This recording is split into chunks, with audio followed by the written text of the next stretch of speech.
hiko ia e kolohau e wheleni te. Ai otumotuanga o wha mono ngahi vai whonua. Oko kei malu pe e tala. Pe ako kei ta i mali e pe i he ala ofa e ta e hamai. Otua, na e whai hono momoi ki ai e he uloa ki wha. Pe ako kei tawhia tōliki a hono ngahi tāpu aki o a umai ki he lolo tongani. Ko e tā lolo ko ia e tau whānau, o ko whaha ai whatongia tupu a me he kolisi tupu ai o e si. I he tauhi mai o e wā o e whakaapa mo i ngai whatongia ki he whalehau o e whanua me he kolisi ko tupu. Pe ako kei pehepe i he lolo tongani. I he taimi kotoa pe mo e houa kotoa pe. Pe ako whai ai a e tali o e whatongia. I he hou eiki whakawhe, mahina o au pito, ta whaaki koia, o ko iai a e wakai, ki he imisi, ko e laione suave, ko e lopa, aione, ko e lopa o kamea. Pea tau, he koe whanonga e Konisitutone o Tonga, i he te au ni mango furo tao. O kune matu waki. Haa, o e whanonga anga.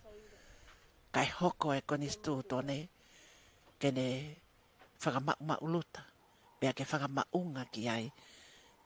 Ai anga, o e whai whatongia, mo e whanonga, ai Tonga. Iyo, tangane. Holo ngā tu i, hono ngahi huelo, hono ngahi kuonga, na iai pe ai ngahi mā i moa, oko tā i māli ai ngahi loto whale. Ka waia e Tonga, ka waia ki nau tōlu, iha wheitu upe i Tongani, mo e kāinga Tonga i moli. Oko, kei puke, ai tau whatunga motua, mohono molu malu, ko mounga mohono tala, mo e whatongia o lawaki, mo e kaumao, ko e haa to funga, pe ako kei pehepe, o kei pehepe, o a o kia lolo tongani. Iyo, ko hono tala ia mohono whakangei, mohono topu tapo, o ko kei tauhi ai pola, o e kaumao. O ko pehe, ko e ahoni, iai pe hona u whatongia, pe ako nau kei poke pe, ko nima pe, kei whakahoko ai whatongia ko ia. Iyo, o ki ai ngahi tuunga, o e to o whatongia, pe mohono tala. Me hou eiki whakawhe, mo e nau whakaapa-apa, iai pe ai tuunga, o e tauhio e molu malu, pe mohono atmosphere. Malu pe Nuku'alofa. Neonga na ea ki tāpua ki henghengi o e ahoni. Ko e toa e tāpua ki ko e ki uha. Ka ko e houa ko e ni. O ki ai pe ahono whakangei o ona. Ko hono whakangei ko ia aku tala ia e natula. Tala e natula. Mo e Tonga ko toa pe. Ko e tari. Ai hou eiki ko e whale ia o haa mohe ofo. Hou a koeni, o ko pehe, fia lahi, ai loto i Tonga. Kau ngā hiwa mo whawhetai, me he tapa ke o e kolope o a umai ki he lolo tongani. Iyo, ko e aho e ki ono tali, tō uta, ai tahine prinsesi Pule, ko e heilala, tangi, o loto palasi. Ko e prinsesi, ko e emalata ia, olofantani. Kaike. Ko e tahine prinsesi o Tonga, prinsesi Salote mafle o pilolevu tuita. ne mea mai ki hono mea anga. Aho whakakoloa koeni. Hange e koia ko hono talitali. Ai mea mai. Ai ho e whakawhe. Kinau tolu, kau whakafofonga whatepilo mea tika lue paprika o Siaina, Australia, Siapani. Ko e eiki tala whikaulahi anu sila. Kai uma a foki ai eik palemia o Tonga. Pea pehe ki he tō ota ai tahine princesi. Haua koeni, o ko silonga pe. Pea kone ma pea e Tonga ke whai ai whakaha. Ko e tauhi mo hiki e o e whakalanglangi. Ki he tō ota, ki he malae kula. Ai tama pilinisi kalauni. Ko e tama pilinisi hoko ia ki he taloni o Tonga. Ai tama ko pilinisi tupo toa ulukalala. Pea pehe foki i he haua koeni.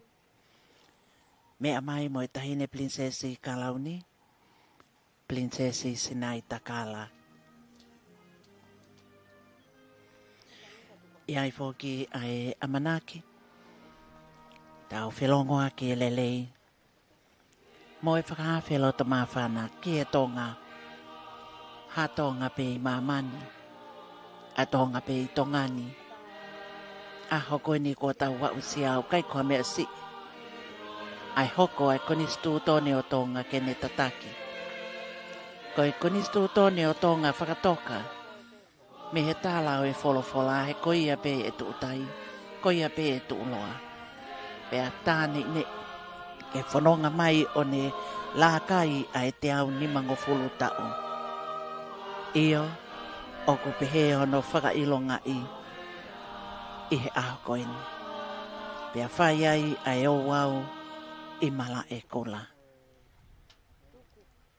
Iai fōki ai ngahi polkalama, na e whakahoko ki mu atu, o hai a e maa i moa, a e nea whio koe tu i o Tonga. Ki he mala e kola, mo e prose ki ngā ue koeni.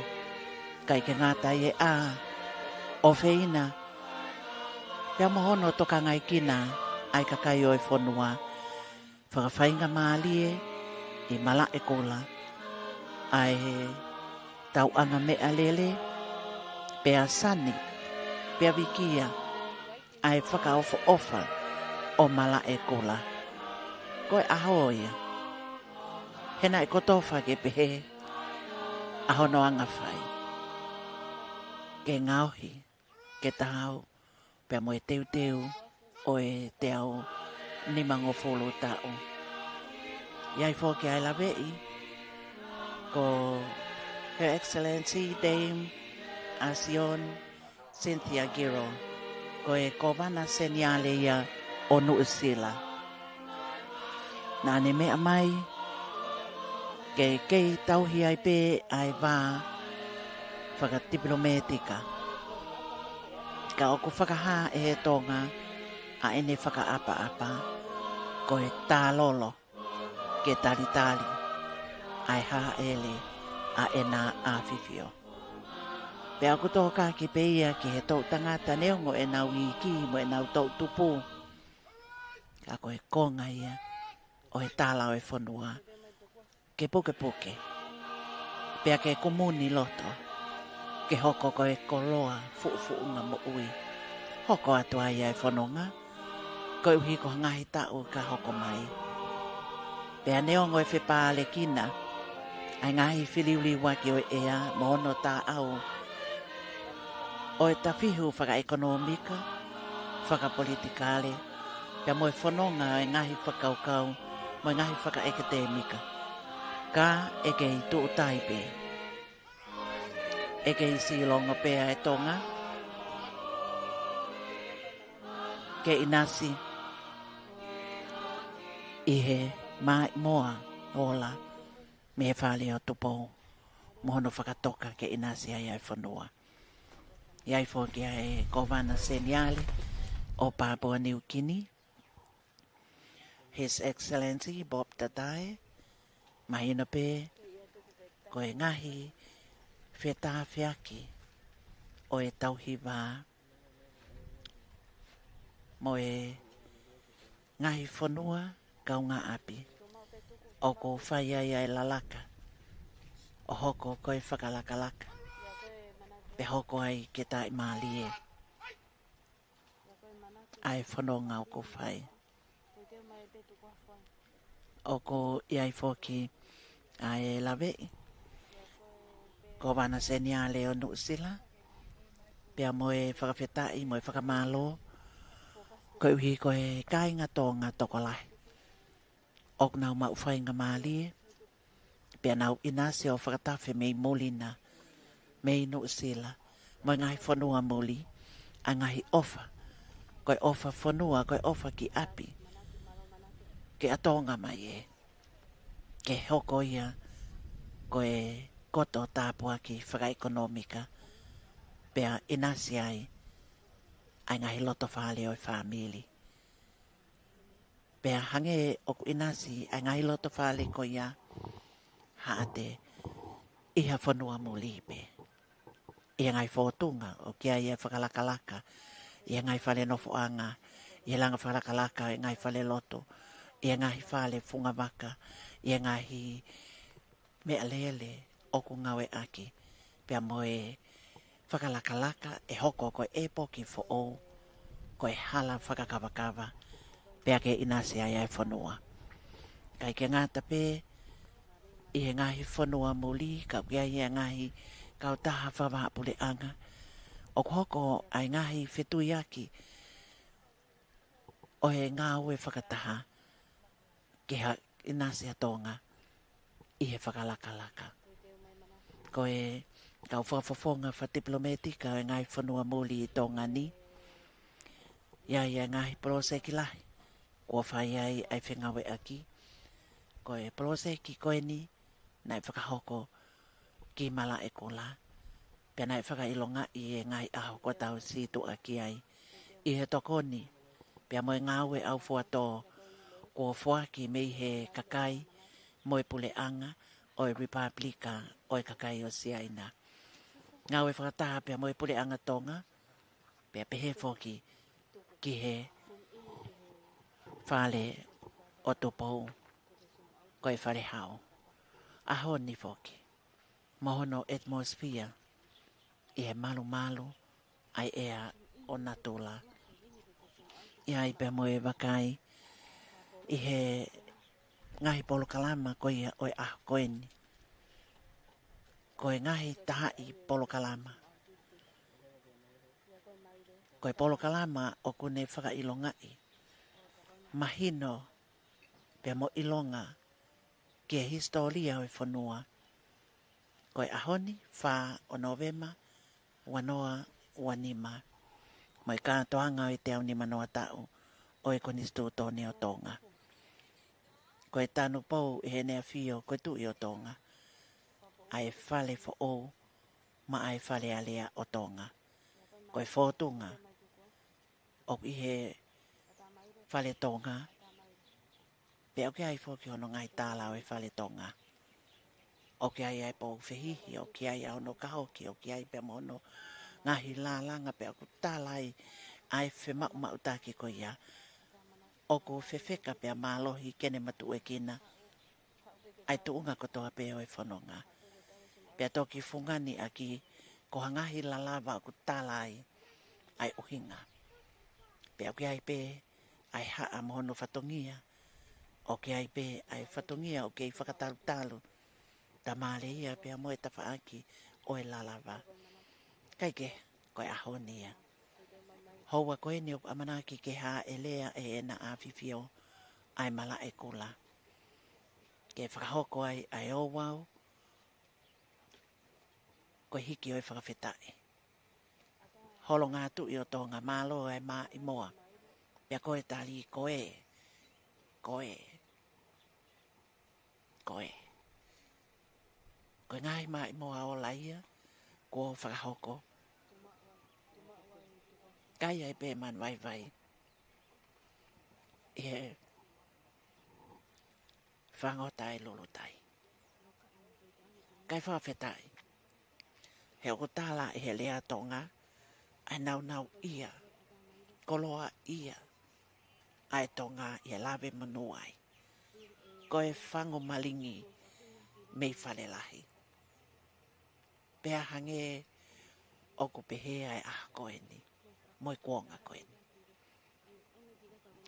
Ko e whanau wako, i e whakatala noa mo ki nau tolu, mei ko e whanau wako e nia, i e le volo ma o lungangi, form fitu, ko e Tongatapu le, pea ko e tala loto fefe ongo e aho ni mono tala, ko e lea pe fokia, ko nau mei whakahoko mai, ko e whakawhetai. Io, ko Tonga manu ia, ko e o tua aki a se hopa. Pea taki ia e whale o ha moi ofo. Pea o kumuhi aki, me kakai o e whanua. O ku haha au e kautaki loto. O ku tuu tawha aki ai Pule'anga. Ai ongo olive, ke whakamaunga ki ai mālohi ai Tonga. Ko e ahonia. Ma i moa ai maupa, mo nau whatongia. Ko e tataki ai owa we aho, i he lotu, pea moi whakawhetai. Pea o pepe, tau wakai, manu ia ki nau tau koe ni, ai to'u ako, o nau i mala e kula. Iai ai whanau ako, o nau whawafongai. He uke kai ke kato ai whanau ako i mala e kula ai a koe ni. Kau nau whawafongai le lei, ko e kau ampa stoa le lei. Ko e haa ele. Pea moe wakai i e hoa koe ni. Ki he tali ai au ko whakahoko. Ko e hoa koe ni. Ko e whakaapa. Ko wana seniale o Nu'usila. Ko wana seniale o Papua New Guinea.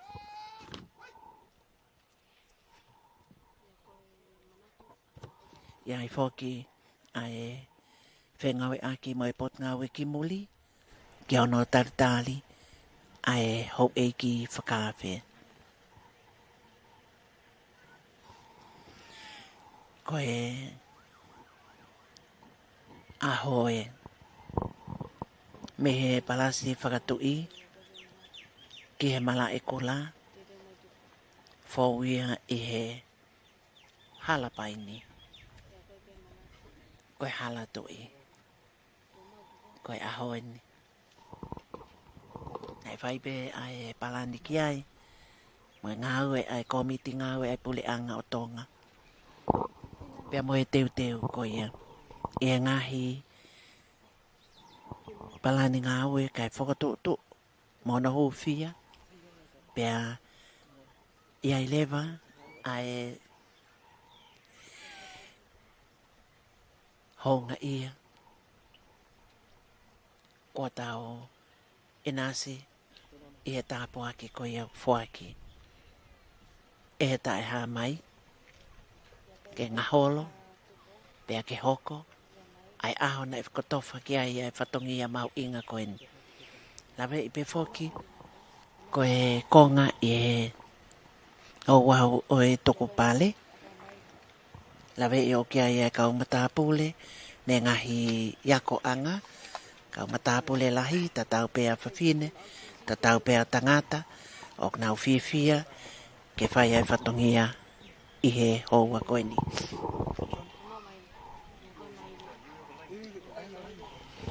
Pea teu mai me he ngahi ako anga i siasi. Ai au ki ai e siasi i wesiri ana tau atai nā mo ene pot ngawe ako. Ko e siasi o Tonga mo ene pot ngawe ako. Siasi Tonga tau atai nā mo ene pot ngawe ako. Siasi o sisu kalaisi o kau maa one ngai au ki muini mo ene pot ngawe ako. Umafo ki ai siasi whaka ingilani mo ene pot ngawe ako. Siasi katolika lo maa mo ene pot ngawe ako. Pea ki ai, pea mo e honga ia. Ko e pot ngawe ako ai Pule'anga o Tonga. Pea lawe i foki O ko iai whakaata ke kau whakataha e o wau e tuk pale pe au teu ki ai community lawe iai o kui heni ai whakafofonga koe makapuna o Shirley Boldema Baker koe Palemia o Tonga koe Helo na ihe takawhalu koe o ene a fio koe tu i o Tonga mo ene ngai mai moa pia whai ai pou whai ai ngā we pia o ki ai makapuna kia nau whakahoko ai whakahau e whakaapa koe uhi koe tangata koe ni ko Shirley Waldemar Baker o pepe foki ai wakai ai lolo tonga koe ngai hui tu ke ngā we ma onga ke ngā we o kulalaka i ai whanua i he ngahi tā au o whanua moli pia moe i kuna koe lava mea i he tawhaaki keke so sai e te o Tonga mono tāla koe tauhi lotu pia mohono o wau kai pehe foki ki he mo'ui koe anga o e whanonga e ngā we i ai Pule'anga mohono tataki o pehe ai a koe ni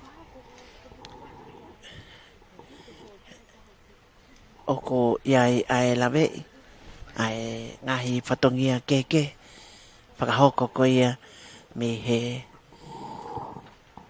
to whatongia ai komtaun whamawhala lea Tonga tatau pehe he le tio e ema tano ata fitu aia koe mai mo aia ai nea fio koe tu i o Tonga taine kuini salo te tupau hono tolu koe whale mama ke o Tonga pe aku ne ka pui pe tau hi ai ai koloa ko to ko ia me he nea fio o au mai ke lolo Tonga ni le tio Tonga raki e ema tano ata fitu e whae mai wanoa kai maa i he epo ki fo ki ono whakailonga e millennium me koe television e Tonga whailonga ai ha ele koe tu i o Tonga koe tahine kuini o e taloni i a koe ni mai o wau i mala e kula koe ha ele kono a fio anga i he tawhaaki whakahake i he pofonga pe ki mua o e mala e kula o ki mohua aia o ko whailonga mo whakaha ai whakaapa ki he ha ele me he kakai o e whanua kai o maa whoki ai hou e ki whakawhi ko e ha ele a ena a whiwhio me he talone o Tonga ko e nea whio ai tama ko tupo wano pe whoki ke tahine kuini ha ele ki ona a whio anga pe whoki ai taritari wilingi ai whoka Fakatu'i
ko a fio a ena a fifio e mala e kola kai o maafo ki ai ho e ki o fonua mo ho e ki whakawhi.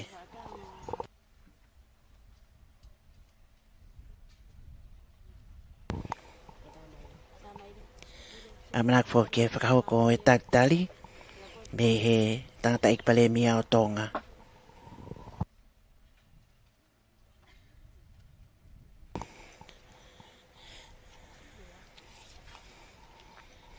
Whakahoko ai uhi ki he lotu me he whaiwhikau al wheleti atiola.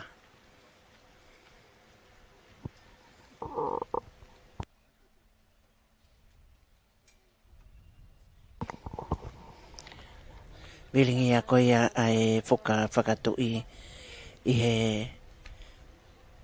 hou a koeni. Please remain seated for the first hymn of the Remembrance service. Himi tolu hiwa taha. O kuyai haki fonua, o tui o seni. Nai kai ke mau o tua, nai masiva helelei. Hallelujah, ko monu ia eni.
Palofisai, toki olive e ua.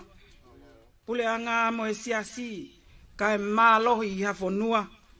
Hota monu e ta mau hahau kaukaua.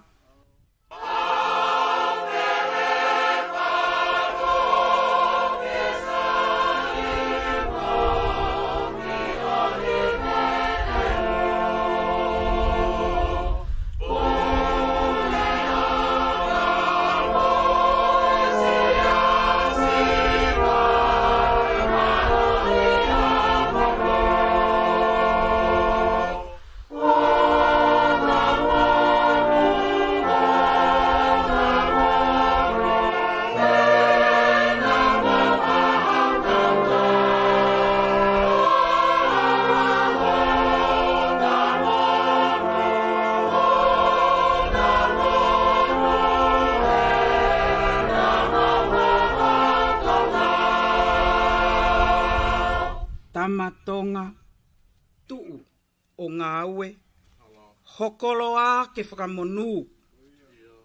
Lotu ki he eiki maupe, kene pou ki he lotu. O malui atu pou.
Ia o whaango fulmaono e Same. Mi hono uluaki, mi hono ni mau e konga. Hallelujah! Au lau maari e ke whawhitai ki a si hawa. Te whawhitai ki a si hawa lo tonga e maui. Te utaha ape ki hoku otua lo tonga e kui ai. O e tu ho mau whalala ki a hau eiki. Ki a hako i tangata o kui kai ai ha tokoni. O mole le mana wā. O le foki ki hono kere kere. Ko e aho pe ko ia. Ko e le ngahi whakau kau o ku mate. Monu ia. Ka ko ia kune mau ai o tua o se ko pe. Mono pare tua. O tu e le whalala ki a sihawa. Ko sihawa. Ko hono o tua. Amen.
Manu ia ka koia kune mau e o tua se kope mono pare tua. O tu e ne wharara kia Sihova. Ko Sihova, kohono o tua. Ia hawa ni utau whakatahataha mai ki he kere Tongatapu o marae kula. Tō whaia Fakatu'i, o tau whanua, taru me eurak wha. Whai e tau whakawhitai, whamaro ki o tau o tua. E tau hi mai o tau ki whanua o au mai, ki he tau tangatani. Ki tau whakamanatu e tau te au ni manoa e tau Konisitutone. O tau whakalau lotoa, ai maonga e taki whakapoto. Langi mamao, mo e uri whanua poto. Atu po ruaki. Pia moki nau tolu na e muia a hono tau kup kere. I he kuonga hono ua. Kuonga hono tolu. Kuonga hono wha. Kuonga hono nima. Pia koe ono eni e kuonga. Okei lolo Tonga. Te ki hike a tuku fua mo e frala o tua. Pia wanu ai pea Tonga. I fia pelino mo e taua taina. Ke tau loto. E o tua mafi mo tae ngata.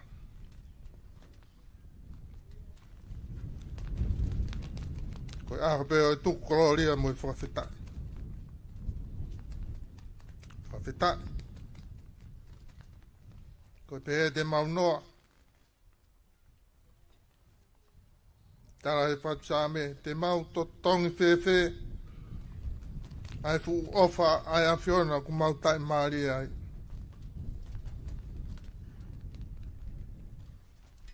Wa whau tautou o hake ho mau loto ngā.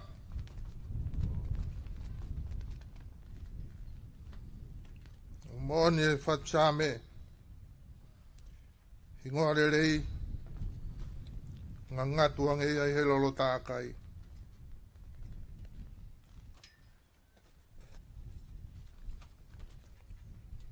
Koe monu ia ngai ai ki whanua. Masivan. E nai mau e mau hau e o tua se kope mono pare tua. Tua ai ne wharara ki a Sihova. Ko Sihova pe ahono o tua. Eternal and sovereign God, we bow before you in gratitude for the life and legacy of King George II, and for all our monarchs who have served this nation under your divine hand. We thank you for the constitution he gave, a covenant of faith, freedom, and order, which has guided our people for 150 years. As we are about to lay the wreaths in honor of our departed sovereigns, may our hearts be renewed in loyalty and service to you, our God, to the crown, and to our beloved Kingdom of Tonga. Bless their majesties, King Tupou VI, Pule'anga, and the royal family. Bless our leaders in government and church, and all who continue the noble work begun by our forebears. Grant that this nation may ever stand firm in righteousness, united in peace, and steadfast under God. Koe lotu ia mo e whakawhitai, o mau hapai ake, I he huawha e tamai, mo e aro, mo e lau maari e maoni oni. Amen.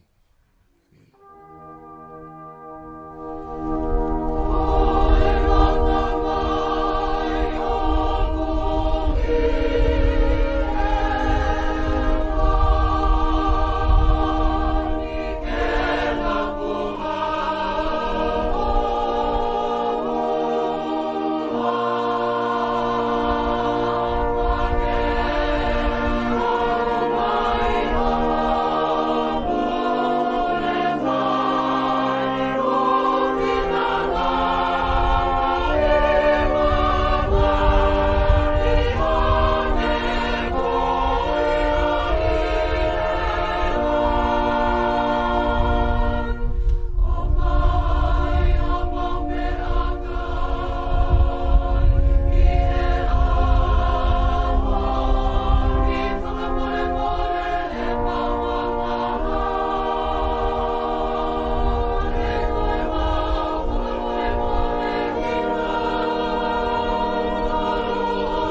Ko e o waweni o e loto kamata o e aho me he whaipikau e whileti atiola.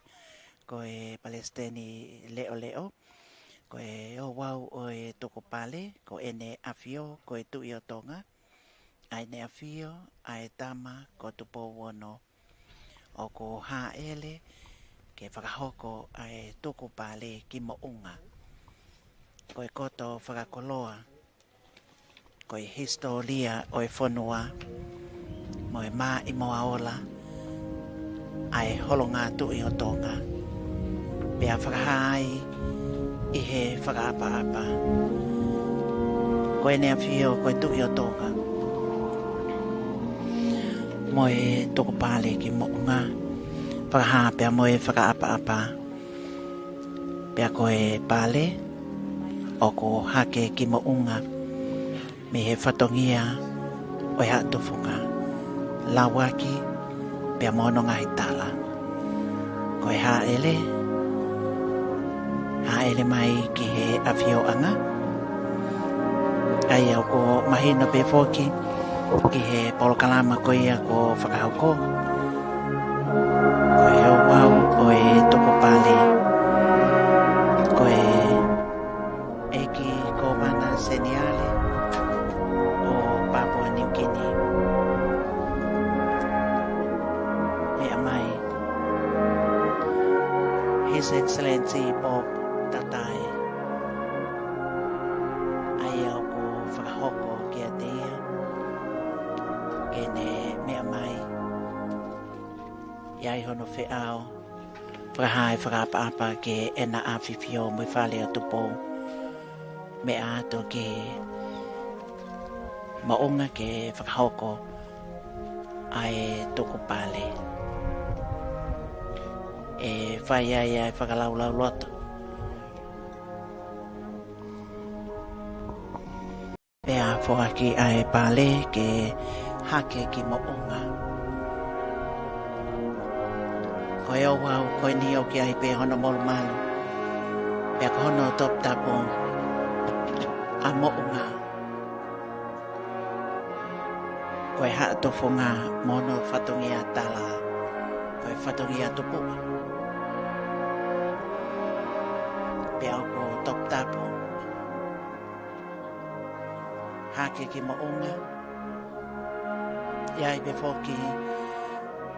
Ai ngahi i misi o e holonga tui. Pea o ko whakahoko ai. Ai toko e pale. Me he Govana Seniale o Papua New Guinea. O ko mea mai kakato ai o wau koeni. O ko makehe. Ai lau maali e o whakahoko ai ai whakapa-apa koeni. Ko e whetokai aki. Ke taki o ngai whanua muli. Mea mai ai eki Govana Seniale o Nuku'alofa. A whei tau lalo. Ke whakahoko ai o wau koeni. Her Excellency Dame Cynthia Kiro. Iai hono ngai whakalangi. Pea o ko hapai ai pe me he kolisi tupua. Kolisi ko kunsalo te ai whatongia koeni. O ko malu malu. Mono lau maalie. Whai ai whakaha o e whakaapa-apa. Pea whai ai whakalau loto. Ngahi taulahi. Ko whetai aki ai mā whatipolometika o Nuku'alofa pea mo Tonga. O lawe monu ai kakai o e whanua. Me he kuonga ki he kuonga. Pea ta au ai ngahi polokalama. Ne whaki ai ngahi ofa. Ki he totonu o e nofo whanua whakalao. I Nuku'alofa. Ta whe mai ai ngahi polokalama tokoni. I he tau kotoa pe. Ki he whakalakalaka ai ngahi kulupu me ngahi tuku i kolo. ki he whakalakalaka i he mala o ea ko. Ki he tuunga whakaekonomika pe ki ai mo ngahi polo kalama ke pe. Ngai ngāwe lalahi. Ai ngai ngāwe tokoni whakahoko mai i he mo ui i he ako. Pea pehe whoki ki he ngai ngāwe whakalakalaka o e whonua. Ko e eiki ko Koni'alofa o Nu'usila. I he whatongia ma onga. Malo ai ofa. Mea mai ki ono mea anga. Ko e tama pilinisi kalauni.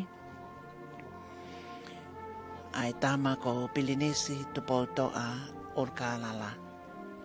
Ka e umaafoki i he hoa koeni. O ku whakahai ai whakaapa-apa.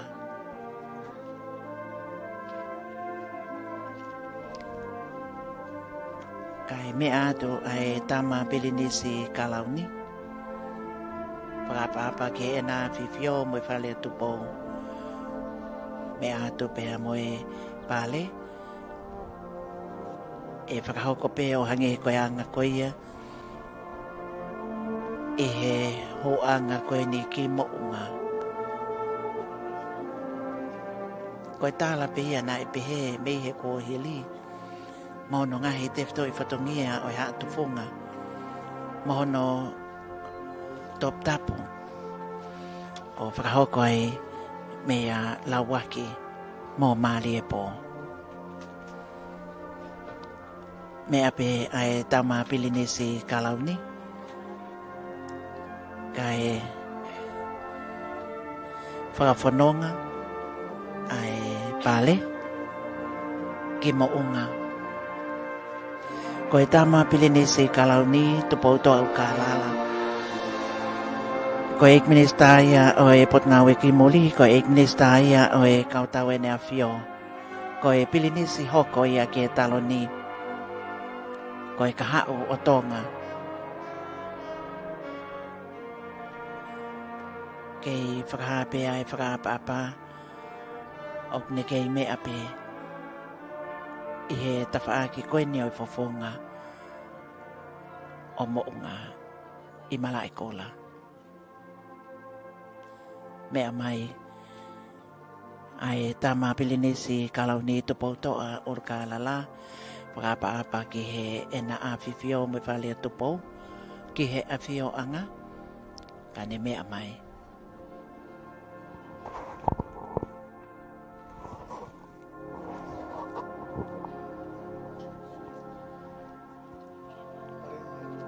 Ko e tangata iki pale mia o Tonga.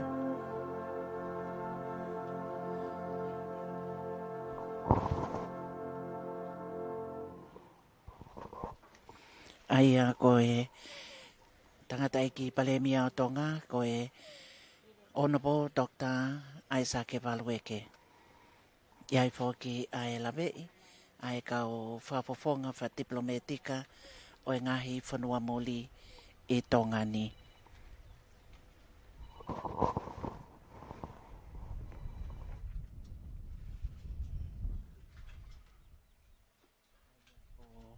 Siapani. Iai whoki ai ngahi polokalama tokoni ko whakahoko me siapani ki Tongani. Iai ene kaungawe ofa. Pea koe whikau aki o e whanua pea mo Tongani. Ia ngahi taulahi. Koe ampastoa. Pea mo e pale. I e o wau o e toko pale o e aho. Iai whoki ai lawei. Kei whakahoko whoki ai whakaapa-apa. Ne kei mea pe i e tawhaki koe ne whawhonga me mounga ki he halatui. Kai whakawhanonga ai pale ki mounga. Pea i he ia lawaki pea mo e kau mao koe kau hatu whongai. Ai paganofo lelei o ngai pale am pastoa o Siapani ne mea mai prapa apa kakato koia ai o wau o i toko pale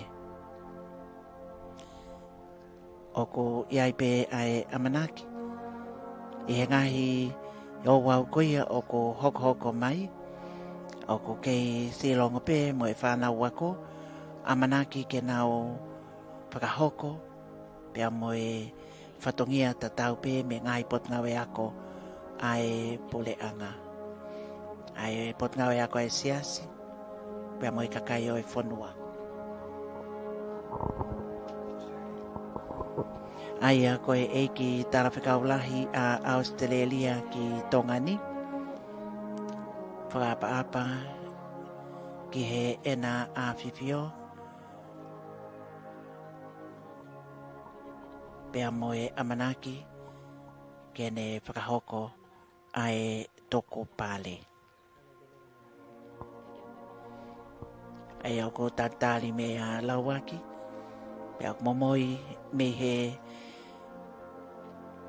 ke lauaki me he eiki tarawhikaulahi koia a Australia kene whakahoko ai whatongia o e whakawhanonga koeni o e pale ki mounga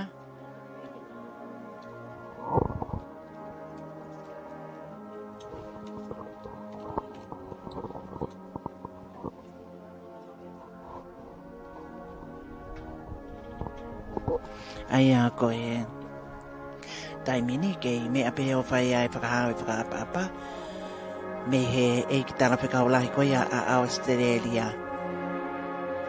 taim tatau koe maa i moa o e iwhia kautau e nea whio nau whakahoko koia ai whatongia ke ono o mai ai ngai whasi loro tonga ai o wau o e toko pale whakaapa ki mounga ka ne mea mai a e ki tarawhikaulahi koia a Australia whakaapa ki he na a whiwhio mo e whale o tupo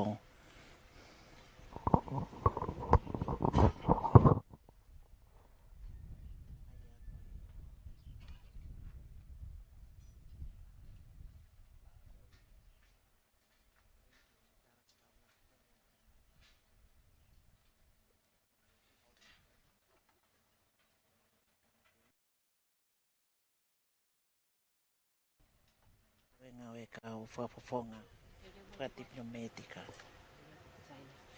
ai a koe ampastoa Republika o e kakai o Siaina mea mai ke whakahoko e whatongia o e toko pale ko e whakaapa e ki he whale o tupo a ena a whiwhio kai pehe ki he tahine princesi Pule aia koe taimini momoia toai pale amana ke tokuia ki mounga koe ampastoa Republika o e kakai o Siaina koe whakamui moi taha o e poloseki o whakahoko ki aia ngāwe pe whakailonga i hono kakato koe poloseki koe ki he ngāwe koe niki malaikula i he whakawhainga mālie o e tauanga pasi pia ke ai pia mo e whale e tautari ki ai ai tau whanau i he tari o e pasi pia umāwhoki i he tawhaaki koia o ki ai ai ngahi turiki e wha i e mala e kula whakahai ai wha i kawe i koula pia mohono ngahi kupu i lea ke hoko koe whakaloto lahi ngawe lahi mo whakawha koeni nai whakahoko ia me he Republika o e kakai o Siaina lawe miliona pa ukai ke ngata pe i mana e kula kana iai foki pe mo ngahi ngawe whakalelei kau ki ai pe mo niu mo ngahi ngawe ke pe ai ok me mai ai ampastoa Republika o e kakai o Siaina iai pe foki ai mau inga o e ngahi whakafotunga kotoa pe whakahoko ai e ngahi whakapa pia mo e tala o e whonua. Ko e ki tala whikaulahi a Piritania ki Tongani.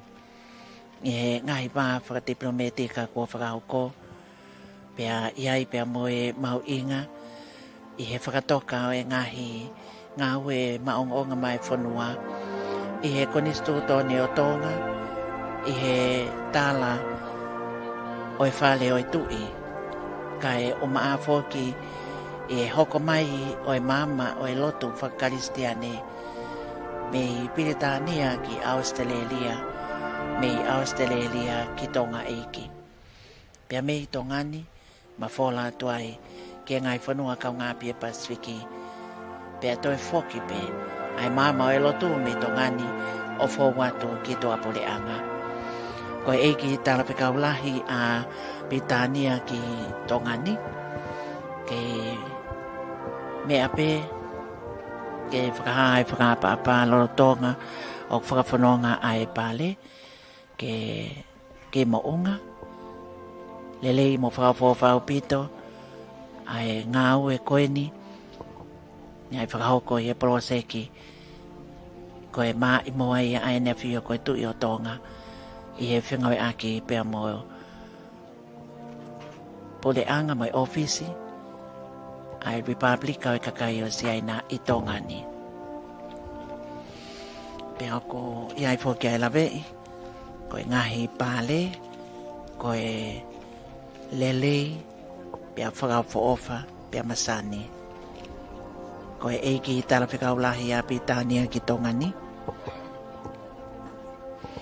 Ia e wakai koia ke ngahi fōtunga mo e ngahi ngā ui o whakahoko e wharea lea o Tonga o ke ai ene whikau aki a hono ngai Makatoanga pia mo e wharea lea o Piritania iai whoke ai se pita pia mo hono hounga pia mo hono whotunga pia mo hono tala ai taimi o ko iai ai meis i he wharea lea o Tonga ka koe tuku au mai a me Piritania i he houa koe ni ai au ko whai e wakai ko e wā whingawe aki koe ni a Amerika pia mo Tongani iai pifo ki ai tuunga o ki ai ai Pule'anga o Amerika mo ne ngahi tuuni o whakahoko ki e Pule'anga i Amerika kai pifo ki e ngahi ofisi whakapule'anga o Amerika i ngahi whanua muli pia ukawa Tongani ka koe uhi koe wā whingawe aki pia mo e tauhi o e wāko ia o ko whainga maari ai. Me he ofisi whakapule'anga a Amerika i Tongani i he ngā ue lahi mo maungo ngā koeni malawai ke ia e poki ke Fakatu'i Tongani ai ngā ue ke nau whakahoko i e waa o e whewholau aki pe hange koia koe kāinga no whawhanua ka koe kāinga Tonga o nau maua e whainga maali e tangatai whanua ua pe koe dual citizenship pe au whai ai ai whengawe aki kei mea pe ai whawhawhonga koeni me he ofisi koe pōleia ke he ofisi whapule'anga a Amerika i Tongani o ke ai fōki ai ulu i ofisi koe ke ngai whanua i Pasifiki i Suva i Fisi koe malai ke he whai ai ai whengawe aki mo i whakalakalaka i he ako mo ui whainga mālie koe ngahi ngāwe lahi a Tongani koe tokoni mo i ofa me kāinga Tonga o ngāo ngāwe i mono fo'i a Amerika e mea mai hele ne whakapapa i ai pe whoki a e lawe i e hoa koeni koe whatongia mau inga pia koe hauau katoa pe o whakahoko lolotonga e te au ni mongo fulu tau o ko tohia ke historia o e whanua pia koe historia o e whanua O ku hoko ia ke whakailongai I he tau kotoa pē. Whanonga koe ni o whakahoko. Aia o ku iai.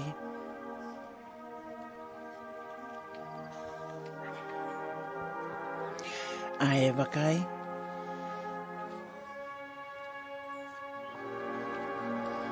Ae whakapapa o whakahoko.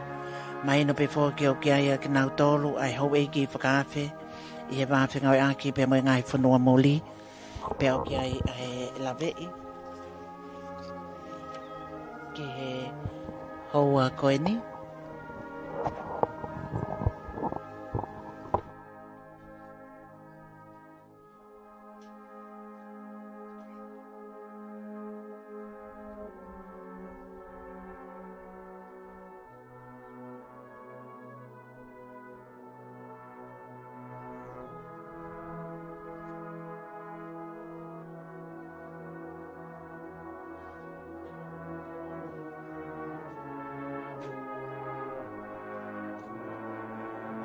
Oe toko pale.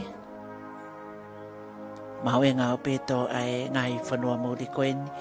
Mo e kau hoa ngau e. I he whakalakalaka me ngai kau taha whawaha Pule'anga. O whaha ia e whakapapa koe ni. Koe o wau koe ni mai no pe. E iai pe mo e tawhaki koe ni. Whakawhainga mālie ke ngahi ako anga.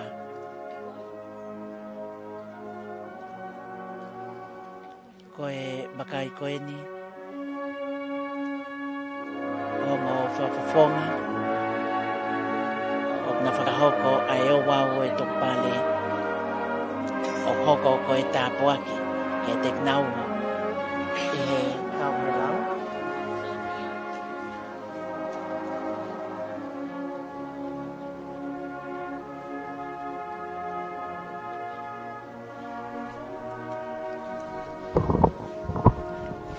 Aia koe taimini o ko whakawhainga mālie ke kamata me he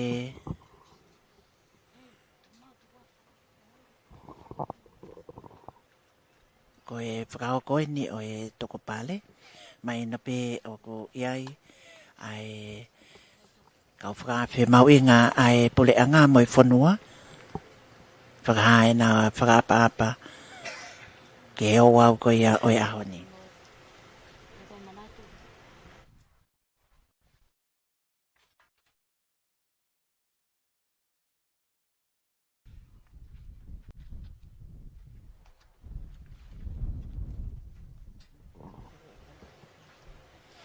Ai au ko maheno pe foki ai whare o hau eiki me Amerika ha moa kai pe foki ai wakai ke anga o e tauhi o e hau eiki o e whanua pe a koe ahoni i ngai polokalama o e teo ni mango folo ta o na ne me ai i he ngai polokalama pe ke ngai hoa hiki o e tau mawha pe au mai ai ke o wau o e toko pale koe ni. O ke ai pe foki ai tala ai wā koe ni o tongani pe mo Amerika o tatau pe i moha moa i heongo haa moa o ki ai foki ai whekau aki ai ongo whanuani mao fi au pito i ngai mea lahi i he wholau waka kalia mi ono aho i he tauhi ko ia o e koloa ko e efnanga o e whiwhine Tonga mo e efnanga o e whiwhine haa moa pe a tālai i ngai whekau aki haa moa pe a mo Tongani pe a oko i ai foki ai lawe ko e aho ko e ni mono whakailonga i o e te au ni mango folo tau.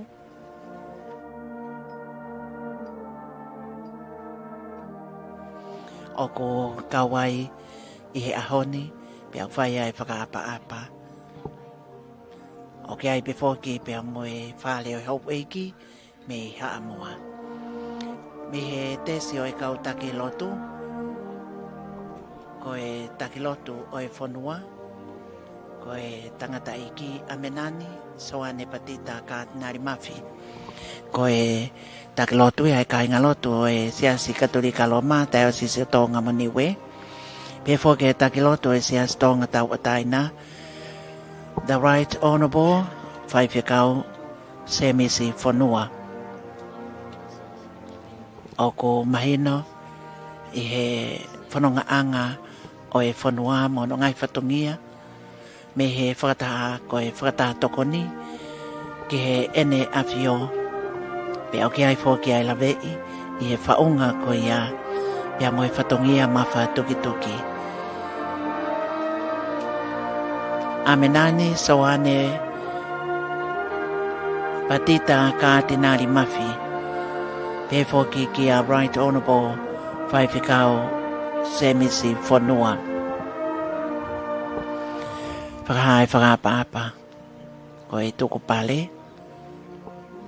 ki mo'unga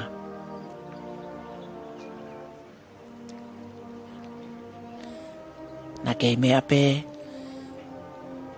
mātua ki ngoi moni ai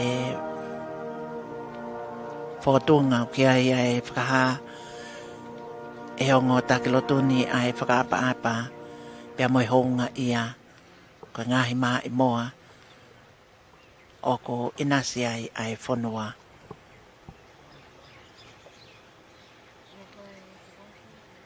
Me he whale o tupo ko e hou e ki o i whanua. Whakapa o ngō takilotu ke e na awhiwhio moi whale o tupo. Na mea mai ki o na mea anga. E taim tatau pe wakai ki he tawhaki koeni. I moa pe i he nofoanga o ki ai e tau whanau. Teu mai a knau tolo me ngahi ako anga. Ai au ko whawhawhau pito e ngahi pale. Ngawe oskia velenga. Takta o mai ai ne ngahi whakaukau me whawhotunga. Ko e ako anga pe a moe whanua. Ko e pale ai a ko e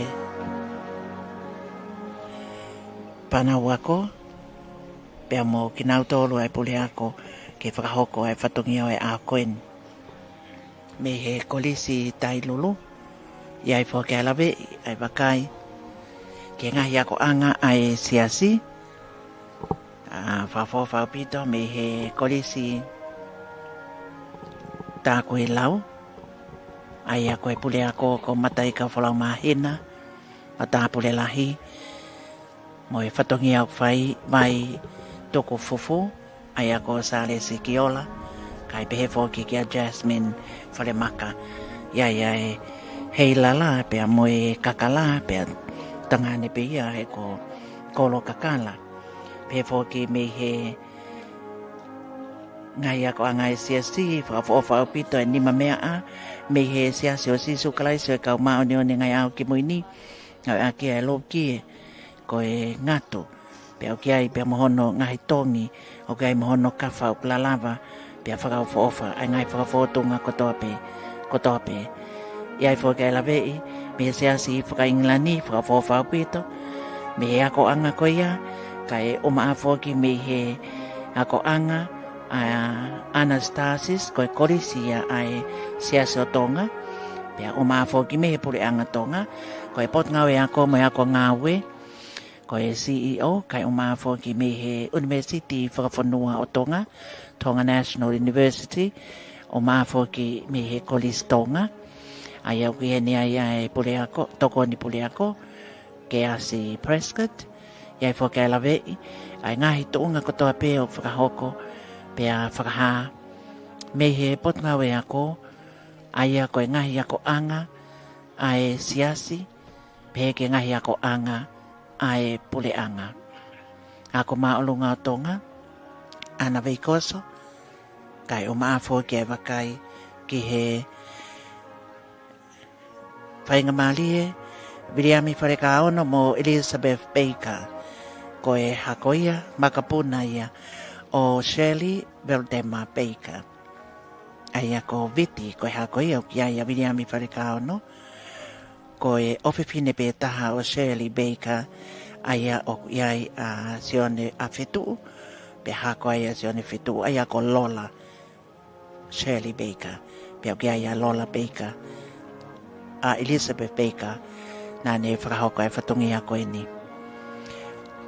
ko e whakahaia ai toko i maunga ko Shirley Baker ko e palemia o Tonga pea mo e tokoni ma onga ko toa pe ko whakahoko. Tawalu noa ke tawalu hiwa noa. Pea mo e ngahi ngāwe. Ai au ko mahina pe ki he whikau aki mo e Konisitutone o Tonga.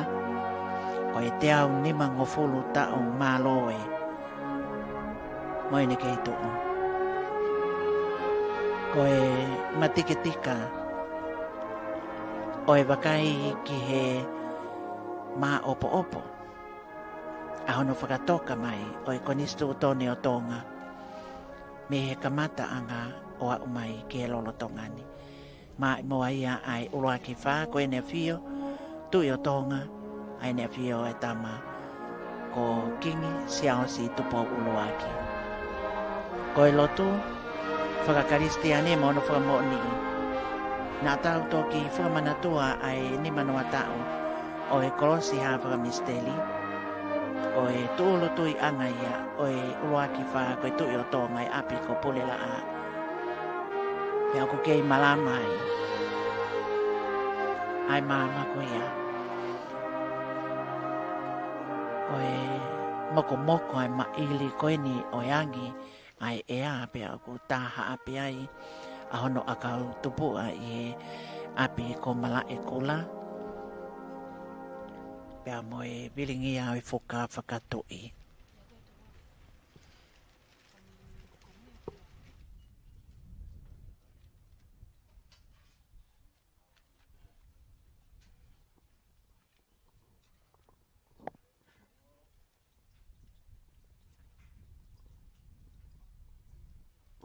Ko e whakahoko koia ai kakato o e whatongia.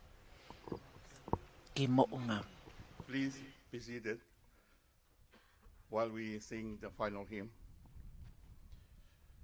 Tolungiau hiwangofulu. E otua mafi, poto bea o niu. Tui o universi, hau be o ngahi hau.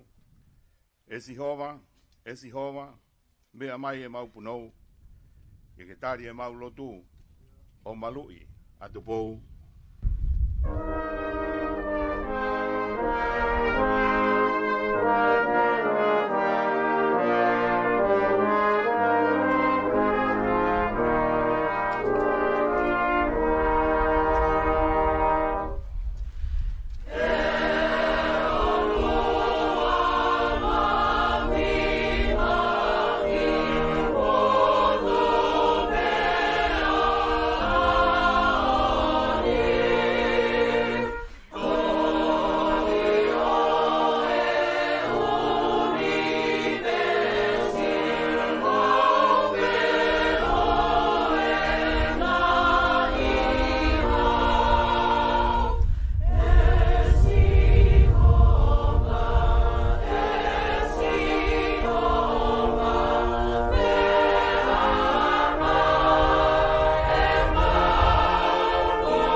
Feia, ene ngau e furipe. Toko kene monu ia, hoko au pe.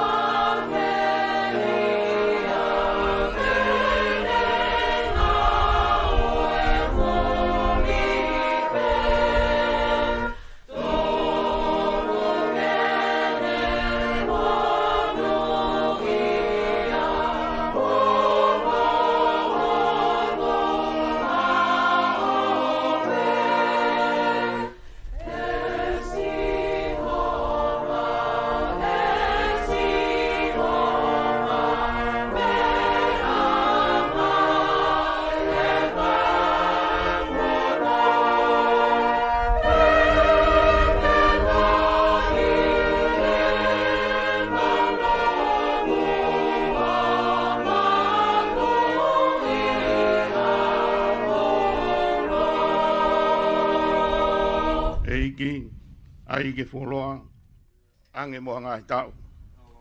Tau whituku hakoloa, tauhi ho mau hau. Esi homa, mea mai e mau punou.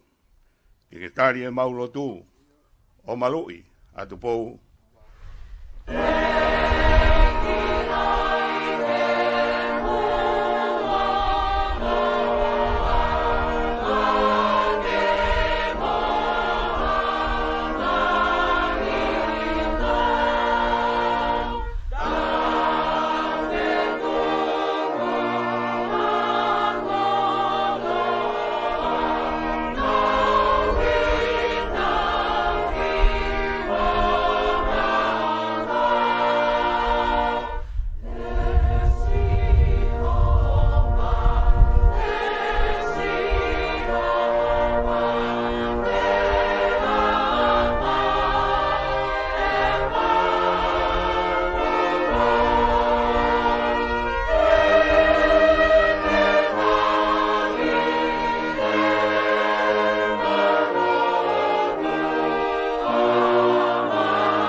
Tāpua ke tua mafi, tamai, moe alo, moe laumali e maoni on.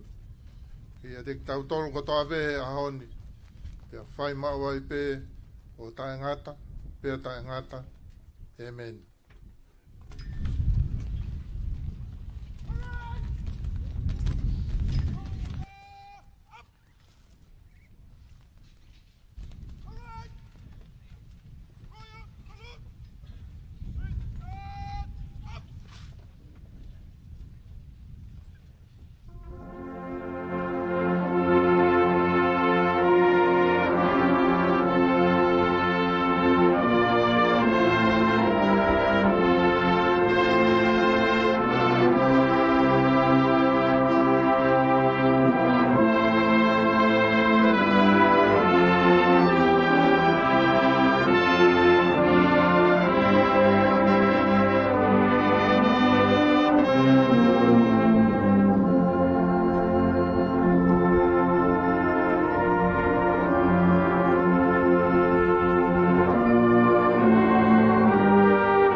Moe kakato o wau o he tuku pale ki mo'unga.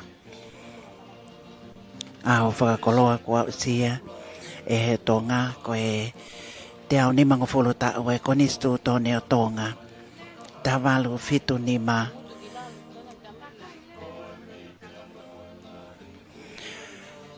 Ko e wholofola a ene a fio ko e tui o Tonga king seals tupo uloaki.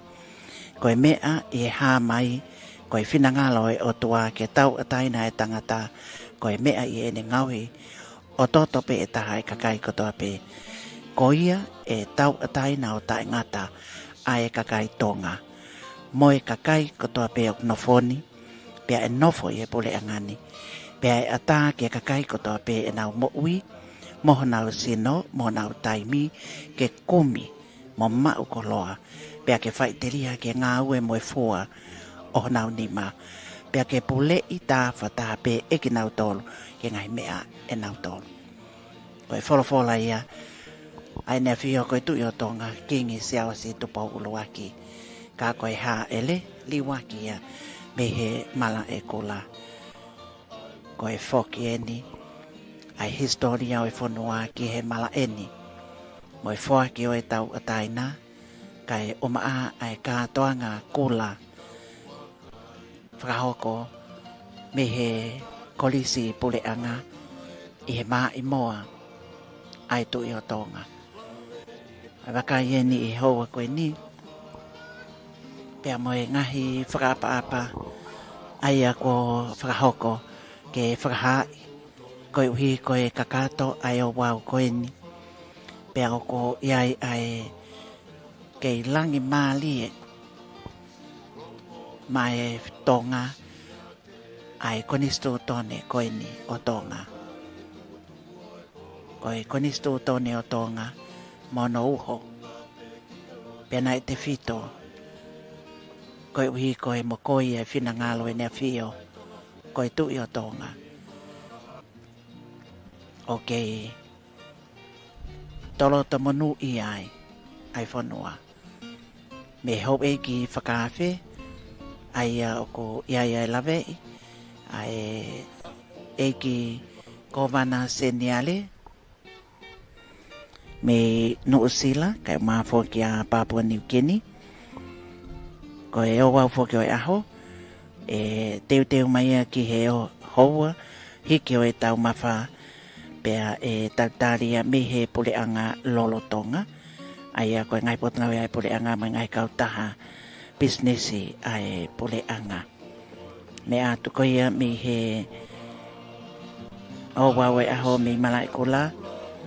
Ia lawe me he Pule'anga koe eiki palemia o Tonga kai o mafo ke eik tokon palemia koe hau eik minista o e kabineti. Ia lawe i hau koe ni koe tahine prinsesi Pule ai tahine ko prinsesi Salote Mafleo Pilolevo Tuita. I he hau whakakoloa koe ni o e whatongia au whakahoko me ngai kupu kotopi i he lotu, i he ako, kai umaa i he Pule'anga. Oku whakahoko e whatongia koe ni, iai fōki a e lawe, koe tau kotopi i he lautohi Pule'anga, pia mo e nau hiwa fia a e tau ataina nai fōki e tu i maono kakai. O whakamoni ia koe hui koe lau ia e Konisitutone o Tonga pea mo e o wau me Katoanga koe ni o ko whakahoko i he aho ni talo e whanonga mai me whalaite kono aho tau tau katopa wanoa wanima kai o maafo ki wak mai ki he aho ni tu siti aho no whano ve ma taine prinsesi Pule pea mo e hoik whakawhi ko e palemia o Tonga kai o mafo ki ai hoik minista o e kabineti e no pele Twitter kai o mafo ki ai taine ko prinsesi Salote Mafleo Pilolevo Twitter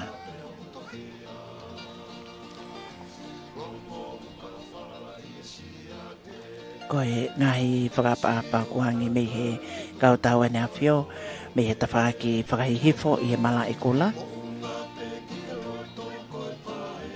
Ko e ngahi patoni, ta tau pe i e tau uta, ko e ka ate whakalanglangi, ko e tau tahi.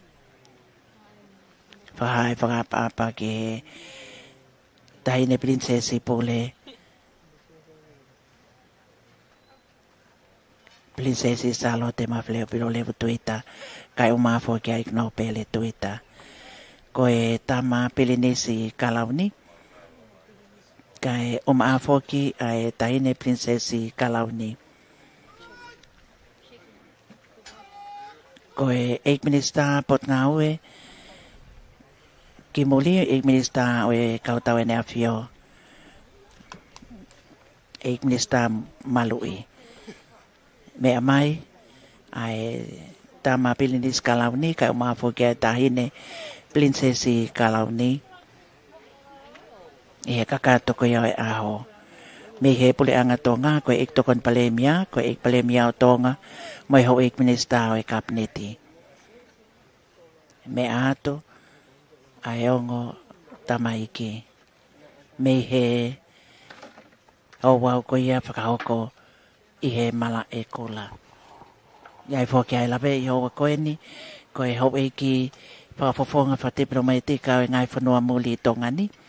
Ai au ko iai ai lawe i hoa koe ni, ai kakato e whatongia me kau hatu funga, pia mo iau wau e toku pale, whakamalo ko i ko e tau whana wako, ko e hakotupu, ko e kahau ia e whanua, ko ki nau tolu e hakau e lolo tonga, ka ko e hakau e lolo tonga, o kone matu e kina he kua kato i pia maa opo opo no teu i ki nau tolu, i he tapa ke ho e mo ui, ho e whakawhe, ko e maa i moa ai mau. Mai moa ai maopa, ka e umaafoki, ko e kautau e nea fio, pia mo e whakahao e whakapa mo e ngawe, ka kato i he hoa koe ni. Whawhi ki mautolu, ko e hiki o e tau mawha, ke hoa tau e aho ni amna ke toi hoko atua i e whakawhatungia, me komsao ni whakamawhala lea tonga, ta tau pe i e le tio tonga raki, e ema tanoa ta whito mo e whae mahi wanoa, pe whoki ki he live stream, pe si Facebook a Tonga Broadcasting live streaming. Aia o ko iai whoki ai lawe i he tau kau whakataha i hoa koe ni, o ko tatau atu he, ai whakahoko whatungia o e aho, pawhunga ia tu ai whakamalo me loto honga ia. Wanga ofa Oku whanonga e whakahala whanonga Koe mei te anga o e ngahi kuonga Papuala isia te amo koronga E patolo aki pe patonga manakoa Ortu where ni te motoho Polinisia Sika lau e tau aki sika Mafua e se ni turi o e haasisa Nai kopano i a tanta walu fitu nima Tongi e puro pula Mo e hine hina Pulu aloanga i a Katoanga ina Langi langi mai Ke muia ai tere kaki Ke monu moni tonu Pea e ne pani Ai turoa Ai mui e tau mualahi Ia koe nai fuka Oku iringi ani Ke whakatanga ne ki tau waka inanga E ta e ni alaka e tau ki kapa Lawe i e tukulau mea kafa La e lau oula a hono ka pasa Whahu moe tutone O whakahuafa O tua pea mo tonga pea mo tofia Rongo muka whalala i e siate Si utaka i e tungutungu o e kolope Mo unga pe ki e loto koe pa